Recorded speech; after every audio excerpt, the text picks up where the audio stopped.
If I'm using AI because I'm writing a LaTeX document in 5 minutes instead of like I did when I did my thesis in 5 years. Okay, I'm a sports person, I told you. So let's say in Central Asia now the reference is Uzbekistan, in my perspective. Before it was Kazakhstan. If at 7 p.m. you didn't finish, you go on.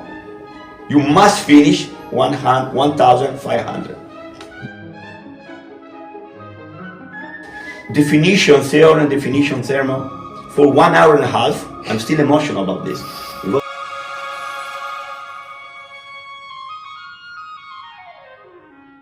Good morning, dear professor. We are really glad that you made some time for us and came to our video. How is it going so far? So far so good, let's start. Okay, so first of all we'd like to, of course, get to know you better and ask some background questions about your life. So let's start with Italy. So you're an Italian, right? Yes. And could you tell us about your younger years? How did you live in Italy? How were you brought up? Oh, I'm from Trento, the northern part of Italy, northeast. So we have a lot of mountains, in particular Dolomites, very important. So I grew up in the grass and for the mountains and skiing. Then I moved to Milan for my master, so let's start that point. So at UH I was in Milan for 4 years for the bachelor and then the master degree in computer science with minors in cognitive science. And then I decided to go to something that I thought at that time was the most difficult thing I could do. There was mathematical logic. So actually I'm a mathematician in my background. I got my PhD in Siena. And I also was fine because in 2 years, after 2 years in Siena, I moved to Amsterdam because my advisor, Franco Montagna, one of the most important logicians in Italy in the 70s and 80s, he known because of international connections, one professor, Dick de Jong, in Amsterdam. Then was the last but one student of Stefan Clini in Madison, who was a student, PhD, of Church in Princeton. So I learned a lot from these people here, especially in Amsterdam. These kind of people, you can only imagine. And so what I want to do now when you students go into thinking, it's not just knowing something, it's just thinking that makes the difference. I remember the first time I went to Siena when the first I started my PhD. At that time, Siena was one of the most important schools in logic in Italy, probably in Europe. And also the building, a 15th century building in Siena near Florence, middle of Tuscany, so middle of Italy. So a very old building with a lot of big rooms with a kind of smell like old-fashioned thing. Every big room for full professors there was with one desk, the middle. It was quite 20 years old. You go there, you see this. Thinking were everywhere. I remember chess. So because the director of the school PhD was a master, Magari. It's called Magari. And he was a master, chess master. And I don't know why, because in general, mathematicians, they like chess in general. But in that department, it was full of chess boards everywhere in every office. It was great. And I remember with this board in front of this professor, Franco Montagna, I was going there after the first year when in Siena at the time there were a lot of courses. Stop me, please, because I can tell everything you want. It's fun. So you mentioned a couple of names of great scientists, as you said, mathematicians. Who could you say was your biggest inspiration of the time? Yeah, I'm just telling you, the biggest inspiration was that actually before at the level of master, at the level of actually bachelor, because it was a third year, so junior like you, I had two courses. In particular, one was mathematical logic, taught by a mathematician, pure mathematician from Padua, who moved. He's from Padua. He's called Silvio Valentini. He was one of the two professors with two different courses I taught. I think one was elective. I don't remember which of the two. Probably the second one with Pirangelo Miglioli. The name was not mathematical logic for the second course. For the first, from Valentini from Padua, origins from Padua, he was a very formal mathematician for mathematical logic. But the other one, Pirangelo Mignoli, he was a kind of eclectic person because he was a physics, but he knew, at that time, cybernetic, these kind of things. At the beginning, remember in the 1780s, computer science was not developed yet. So they were moving borderline between mathematics and physics. There was no any kind of department in Italy at that time, in the mid-80s or even earlier, because when I started there were a lot already, but not so many like now. And then Pirangelo Miglioli, this actually person, there was a bit of between physics, mathematics. I had a course with him, and probably he is the most important person at that time.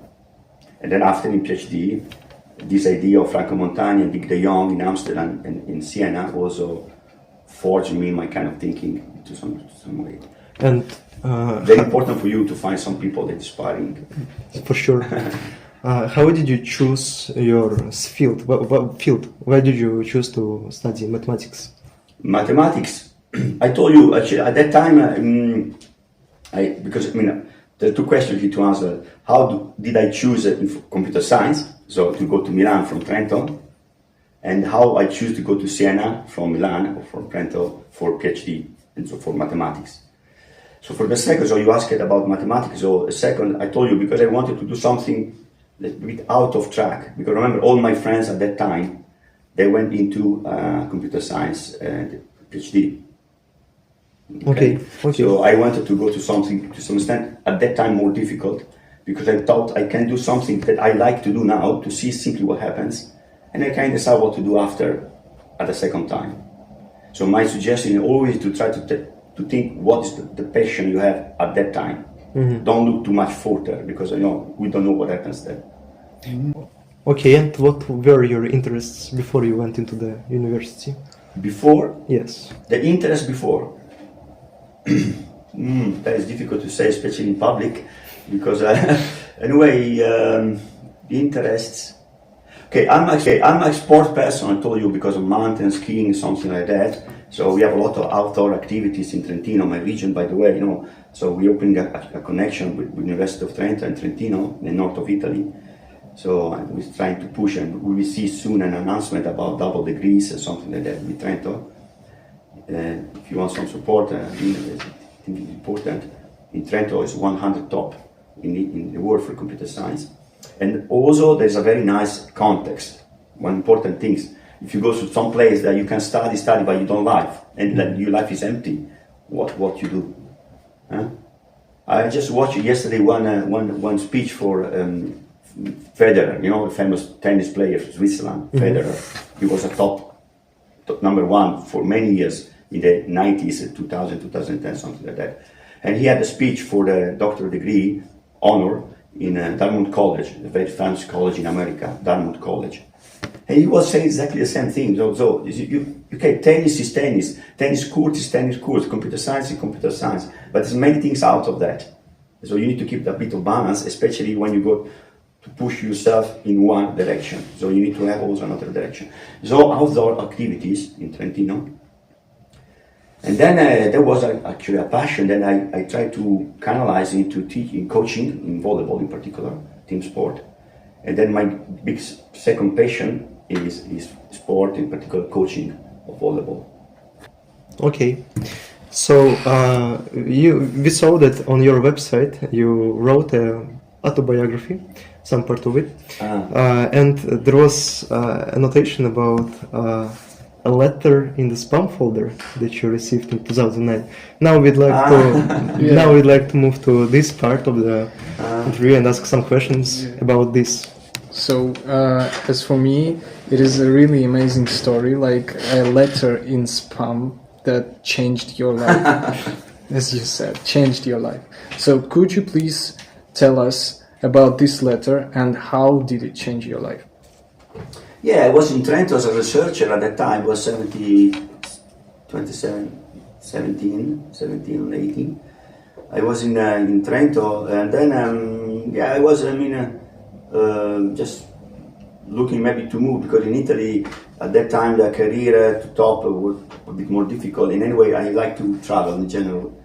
So I received in the spam one email about a position as a professorship in Saudi Arabia, in Al-Kubar, so eastern part of Saudi Arabia. So Riyadh in the middle, Jeddah is the west, and Kubar is the, say, Persic or Arabic Gulf, right? So Iran side. So I wanted to see what happens if I go there. So I wanted, because it was a kind of attractive. Remember, in that time, so 2018, 19, I went there in 2019. So Arabia was even more close than now, to some extent. No Europeans, so no Italians for sure known about that part. It was like Uzbekistan for us. Even Uzbekistan, when I got a position from Korea to come here, it was a kind of same challenge. Let's go to Uzbekistan. Let's go to Saudi Arabia. Why? Because we don't know anything about some countries. And so I'm a kind of person. Okay. I want to see what happens after the barrier. Okay. So, and what emotions arise when you remember this period of your life? So. Okay, emotions in general, for instance, I will not go again, but I like it. Saudi Arabia, I like it to stay there. Remember, another critical point, again, is my suggestion to students, to you in general, that you need always to transform difficulties in something you like. That is a key. When you grade in 300 students grand paper, I tell you, it's not so fun. But there is always a way to find it's fun. So it's up to you to find that way. Okay. So even there were some difficulties, some differences, but you need to look at the side that make that difference interesting to some extent. Thank you. Thanks. Now we'd like to move to more of a current time, to Tashkent in general. So, yes, what about our country? How did you move here? Yeah, many people about when I wrote this book about Saudi Arabia, they asking me to write a book about Uzbekistan. And at the beginning, the 2007, I came here in 2016, 2017, I was start thinking to collect, so I was collecting a lot of notes at the beginning, like in general I do, in order to eventually have the material enough to make a book or to write a book at that time. But then after year after year, I discovered that I don't have time, so to write a book about that.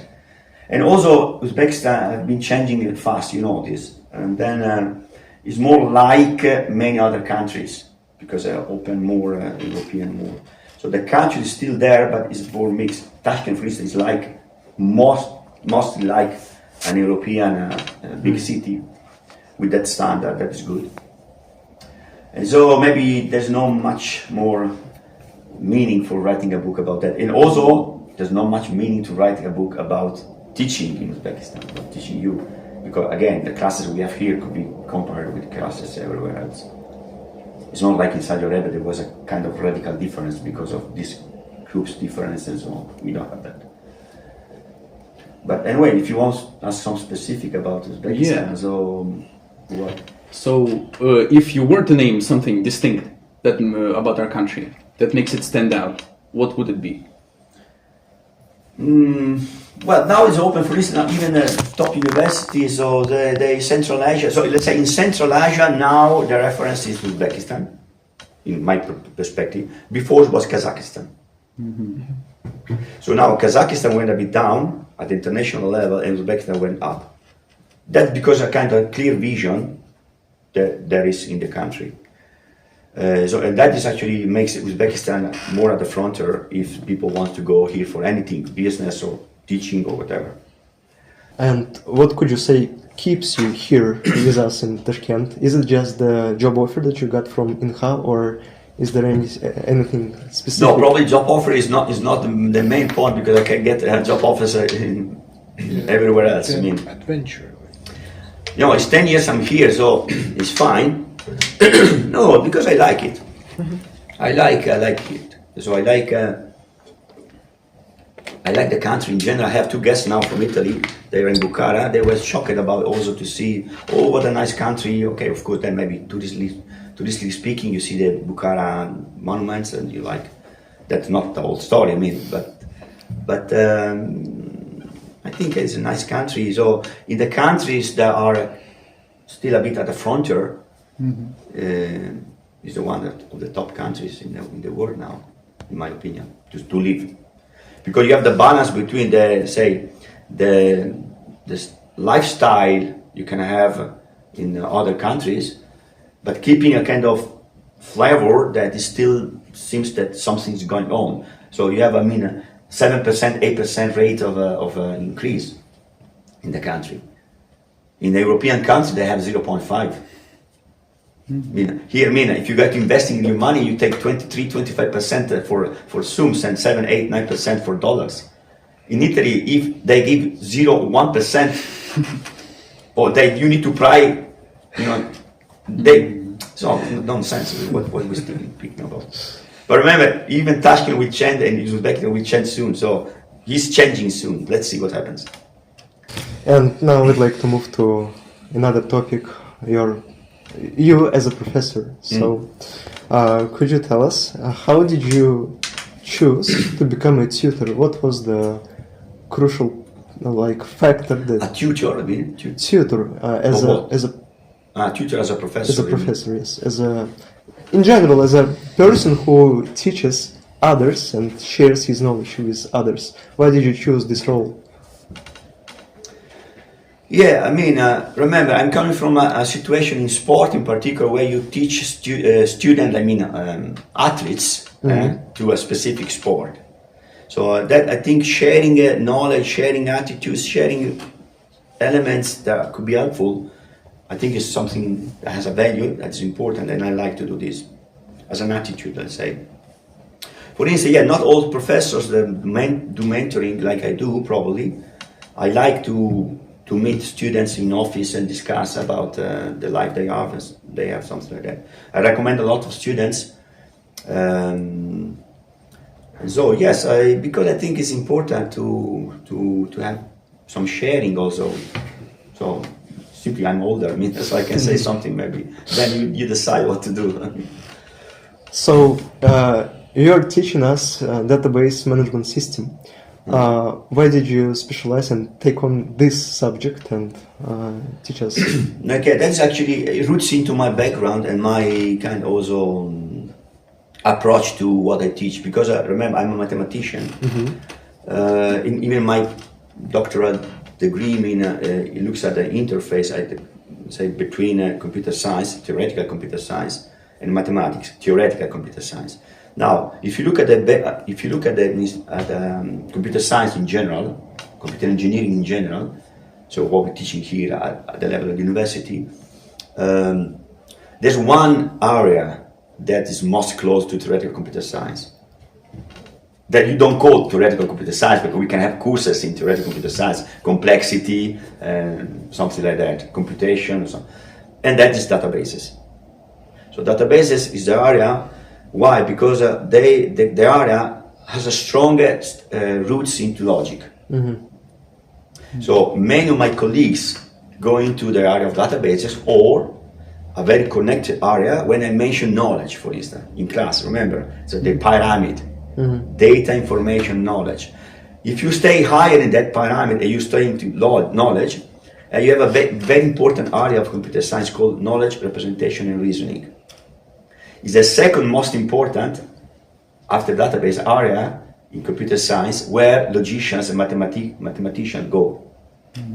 So it's a natural ending of a professor in computer science coming from that background. I will not teach otherwise. For instance, programming, I can, but I don't like. It goes out a bit from my background. Remember, my background, if you choose well your background, should be something you like. Okay, and what do you think, personally, is your strongest suit when it comes to teaching? Strongest? Suit, your strength as a teacher. Yes, you tell. Please. I'd say that your charisma really drives upon and it arises interest in your subject. Because when you teach some concepts and talk about them, you do it with a great passion, and it's very contagious, you know. Yeah, maybe my passion, my enthusiasm could be okay. So I like. I told you the crucial point is to like what you do. Of course, what you do, you should know what you do. So I mean, sometimes when you go into frontiers again of even in teaching, I remember again Miglioli. I told you, Pirangelo Miglioli was kind of my first master. Then also many others, Fausto Giunchiglia in Trento, Franco Montagna in Siena, Dick de Jong in Amsterdam. For different reasons, they were very strong. One because of mental power, one because of the attitude. And for instance, Pirangelo Miglioli had a kind of enthusiasm like I have. So probably this most influenced my style of teaching. For instance, the idea of not using the lecture notes. Sometimes I don't use the lecture notes. I could use the lecture notes. I could be more precise probably because I'm following the lecture notes, so they are for everyone the same. But it's not challenging enough. I think even for students it's less impacting. I remember the two models I had. One model, Silvio Valentini, pure mathematician. Very precise notes on the table, on the desk, in front of him. Starting, definition, theorem, definition, theorem. Okay? Sometimes looking at the board, a nice summary. It was top, it was nice, it was clear. One. Another one, Pirangelo Miglioli, bag on the desk, start writing, definition, theorem, definition, theorem, for 1 hour and a half. I'm still emotional about this. It was shocking. It was shocking. You know, that's the difference. I don't know what. I'm still thinking how he did this, but he died, unfortunately, years back. Probably it was too many coffee, I don't know. So he had a stroke in the night. And that's the story. Thank you. So now we'd like to move to another topic, which is you as a writer. As a writer. So we we understand and know that you also is a writer. Could you tell us, please, about books that you authored, and are they available in English? And Yeah, I wrote two books, one Arabia Svelata, one Montagne di Sabbia, from my experience in Saudi Arabia in the 2015, something, 16, something like that. In Italian, yes. I was thinking to translate in English, but I don't have time. It's not my work. So I mean, I'm busy enough. It was nice that time. I want again another challenge, again another suggestion. Try to do something you know you cannot do. Finish. End of the story. You know why? Because to write a book, if you write a book, there's many people write a book, but they don't start. I'm suggesting you write a book. It's not difficult, but you need to start. And starting is very difficult for many reasons. So you need to have a consistency into what you want to do. A motivation strong enough. Because remember, you can start today and end tomorrow. And to write a book is not enough. You need to start today and end in 6 months. For instance, I started one day X, for 3 months, every day, I wanted to finish 1,500 words. Whatever time it took. In general, I'm a late person, so start at 10 a.m. You can start whatever you want. Then you go on, so 2 p.m. maybe you have lunch. If you finish before, enjoy your afternoon. If you didn't finish, don't enjoy your afternoon. If at 7 p.m. you didn't finish, you go on. You must finish 1,500. Okay, I cannot do this, or because I know I'm very lazy. Okay, fixing the plan, I do 1,000 words. It doesn't matter the number you write. The important thing that what you write, you do. That was nice, this lesson. Thank you. Now we'd like to move yet to another topic, which is IT. You're an IT specialist, we believe. So we'd like to ask some questions about this field. Is AI for you also an extension of mathematical logic? Yes. as a concept? Yes. Yeah, for me, AI is the top of pyramid. Knowledge or wisdom, even? So wisdom is, I don't know if in the pyramid I share even wisdom, right? In the pyramid I share to some you. pyramids, I remember one student now, she is doing the PhD in Dubai. He wanted to focus his PhD into that step, knowledge to wisdom. And I suggest him be careful about this because, you know, if you don't have the right advisor to do this, you're going to, a wall. So my answer is, maybe, but let's not go too far to what we can do. So it could be maybe you be the next one. So we already have one person that I need to ask what he's doing now, if he's pushing that idea. But yes, one idea, for instance, to move AI into ethical wisdom is something. But remember, it could be dangerous also. We need to understand what are the borderline between something that is good for humanity and something is a danger for the humanity. Remember, the many top people now, they sign a manifesto about blocking big money companies, OpenAI and whatever, Meta, whatever, into going for free because we are already close to the limit of something that could be, because, we can do something really incredible now with AI. But for me, AI roots into data and knowledge. Remember, if we're taking out from the data centers all the data, what AI do, what the model can do. So without input, you don't have output. Remember this, and it's a basic block for your understanding of computer science. Yes. Maybe to dwell a bit more on the AI. So if there is something which ordinary people miss about AI, what would you like to tell them? So one single point people don't understand in AI, so your question.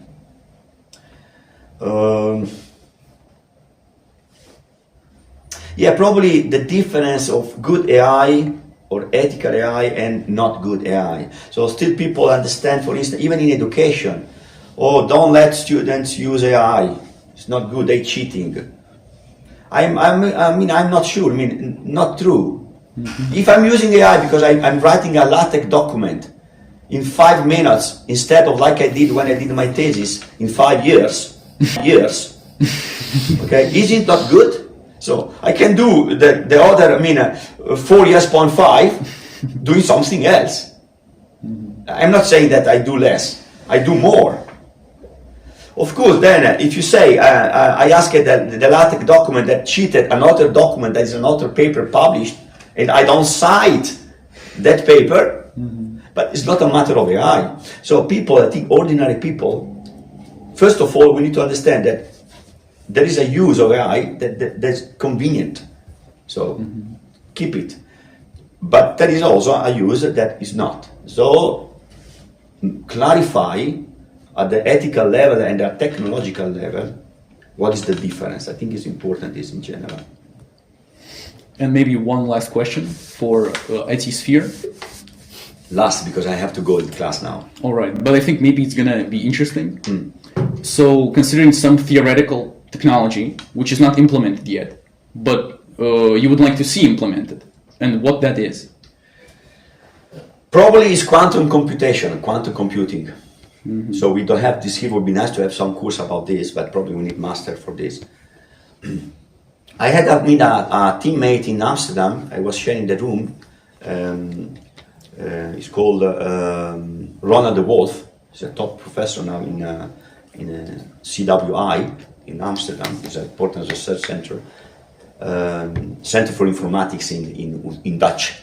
It's a very difficult language, like Uzbek more or less, or Russian also, actually even more because Cyrillic alphabet. And then we were sharing, and he actually now is a top professor. His field is quantum computing. And he told me, we don't have technology yet, probably we will not have, but now everyone speaks about AI and no one speaks about quantum computation. I would be curious to see how the two combine. Okay, thank you. Thank you very much for your devoted time. We are very glad to have this conversation with you. Thank you. Thank you very much.